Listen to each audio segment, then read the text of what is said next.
Doctor Sudhanshu Trivedi, पहला सवाल आप ही से है। आपके लिए यूसीसी सिर्फ एक ध्रुवीकरण का हथियार है, वरना 9 साल तक जिस पर आप मौन धारे रहे, राज्यों में आपने कहा कि हम कमेटी बना रहे हैं, लागू इसे केंद्र में आपको करना है, लेकिन आप सिर्फ इस पर अब 24 के पहले फिर से धीरे धीरे सुलगा रहे हैं। 24 में काम आएगा। देखिए, जो लोग ये बात कहते हैं मुझे हास्यास्पद नजर आती है।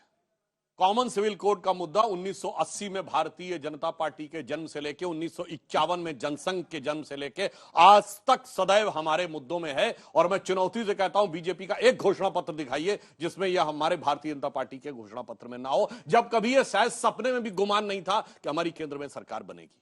ये हमारा वास्तविक मुद्दा है, क्योंकि हम ये मानते हैं कि स्वतंत्रता के बाद भी बहुत सी ऐसी चीजें थी जो औपनिवेशिक विरासत की रह गई थी। धीरे धीरे उन सारी चीजों को समाप्त करना है और स्वतंत्र में तंत्र में स्व नहीं आया है, वो सारी चीजें स्थापित करनी। और यह संविधान के नीति निर्माताओं का भी मंतव्य था।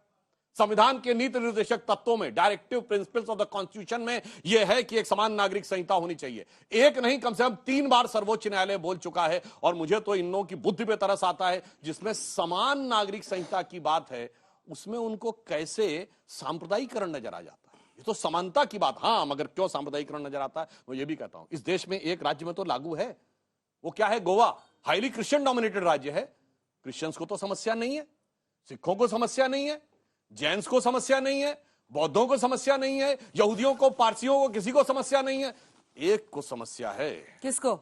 जो कहते हैं कि 800 साल हमने इस देश पे हुकूमत की तो उस जलवाए जलाल का जमाल बना रहना चाहिए, उनके लिए समस्या है। क्योंकि जब ये देश आजाद हुआ, मैं आपको ईमानदारी से कहना चाहता हूं, मुझे दुनिया में एक सेकुलर देश बताइए जहां शरिया को संवैधानिक मान्यता प्राप्त हो।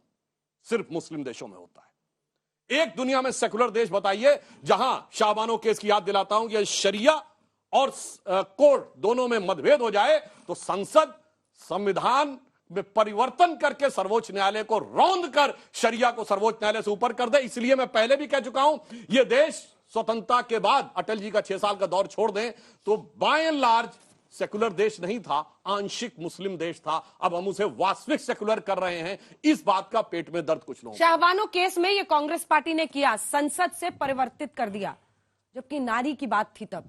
फिर आज जब ये यूसीसी की बात कर रहे हैं तो साथ नहीं देना चाहिए। ये तो संविधान निर्माताओं की भी मंशा थी। देखिए अंजना जी, यूसीसी यूनिफॉर्म सिविल कोड देश के हित में अगर ये लाना चाहते हैं तो लाएं, उसका स्वागत किया जाएगा।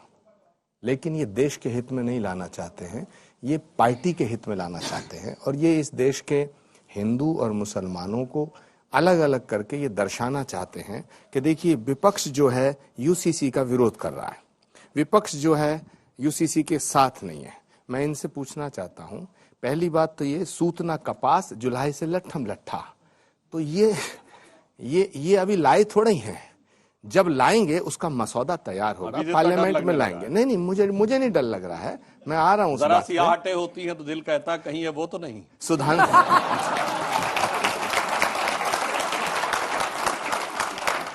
कहीं ये वो तो नहीं। सुधांशु जी, आप तो ऐसे ना थे, बीच में बोलते ना थे। तो मैं ये अपनी बात को रख लेता हूं। इन्होंने बड़ा उग्र स्वभाव दर्शाते हुए अपने आवेश में ये बातें कहीं। बड़ी जिम्मेदारी से 2-3 पॉइंट कहूंगा, उसका जवाब चाहूंगा। आप यूनिफॉर्म सिविल कोड क्यों लाना चाहते हैं? ताकि इस देश में सब एक बराबर हो जाए।